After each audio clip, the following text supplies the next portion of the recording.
In this module, we're going to be learning about modules, particularly the Node Package Manager and its module system. This is one of my favourite features of Node, although it is common in other programming languages too, like PHP has Composer or Ruby has Gem.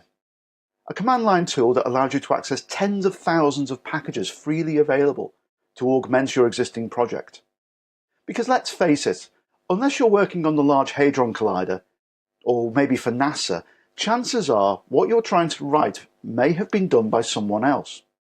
And the Node Package Manager is a way to access that code, saving yourself time, debugging, and, well, all manner of advantages. Let's have a look at how it works. Let's check you've got npm installed and working. Open a command line and type in npm -v. This just requests the version number. There we go. We know npm's working and we can carry on. So here's my problem. I want to generate a number between 1 and 10 that is as random as I can reasonably make it. Now I know JavaScript's already got some functions built in for doing this and I could use them, but I want to show you how modules work. So I want something that's got much more capability to generate random numbers. So, best thing to do is find out whether there's a package available and a module that I can install. Now you may remember in our first example, where we did a simple hello world, we just created hello world.js and ran that using the Node command line tool. Now that's fine, it's an absolutely perfect way to do it, but there is a sort of better behaved way, a good Node citizen way of doing it, and that's to use npm itself.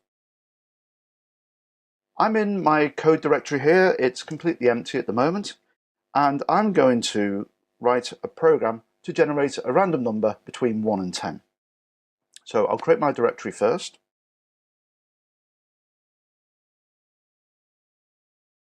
And then cd into that.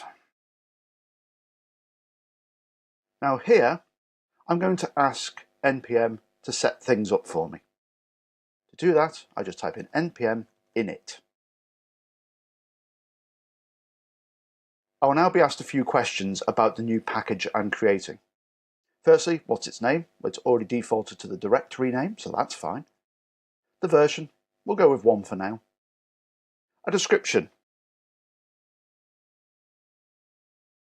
There we go. Now entry point, which is the JS file that starts the application, because you might have many. And we're saying that the entry point is going to be index.js. That's pretty much the standard. Test command, we'll come back to that. Git repository, we'll come back to that as well. That's if you're hosting it online for people to download it. And any keywords for searching, etc. And I'm the author.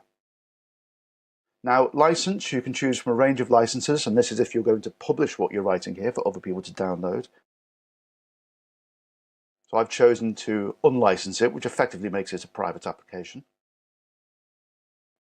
And what you see here is called the package.json file. This is in JSON format and describes what this package is that you're writing. Is this okay? Yes, it is. So what's actually happened? Well, not much, to be honest with you. If we have a look in the directory now, you'll see package.json. And if I print that to the screen, it's pretty much what we just saw. And it describes our package. Now, the reason you do this is if you're going to publish what we're writing here as a package for other people to download, this information is required. So it's always good practice to create the package JSON file with npm in it when you're starting a new project. If you've used any kind of package manager before, you've probably worked out already there's a search command.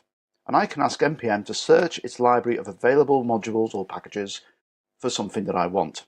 So I want to generate random numbers, so random seems like a good search term to me. Let's have a look at what it comes back with. Now, obviously, I've got my font nice and big so you can see what's going on, but even so, this isn't that friendly for me. So what I'm going to do instead is go over to the npm website. Here we are at npmjs.com. In this search box here, I can search tens of thousands of packages for Node. Those are all free of charge and can be downloaded with a simple command line. Now, I was after some libraries that would help me generate a random number. So I'm going to type in random. You see, I already get some type ahead there. And here we go, I found 2,801 packages that contain the keyword random. Gives you an idea. Now, of course, I prepared this in advance, and actually the package I liked was called seed random. Here it is here. I can click on it and get some further information. I can have a look at some instructions on how to use it. You can even test it in your browser. So using the website is a great way of finding modules. So now I have a module that generates a much more random number than the standard math.random in JavaScript. Well, how do I install that? Well, we go back to the command line. I'm in my random number directory, and all I have to do is type in npm install seed random. Press return, and what you saw there was the file being downloaded and installed. You can safely ignore that warn at the moment. That's because it's expecting me to have uploaded this code to Git, and I haven't yet. I'm not going to, because it's a private application. So what's changed in the directory structure? Let's have a look. We now have 3 files. The package.json that we created earlier, a new package called packagelock.json. That's to help with versioning. Don't need to worry about that. Most importantly is a new directory called node.modules. This is a standard directory. Every time you add a module in to your project, it will create that directory. And if we have a look inside it, you can see a new directory called seed random. That is the module we've installed. Typically though, you won't even need to go in this directory. It's just enough that it's there. So now we've got our seed random module ready to go. But how do we actually access it? How do we include it in our project?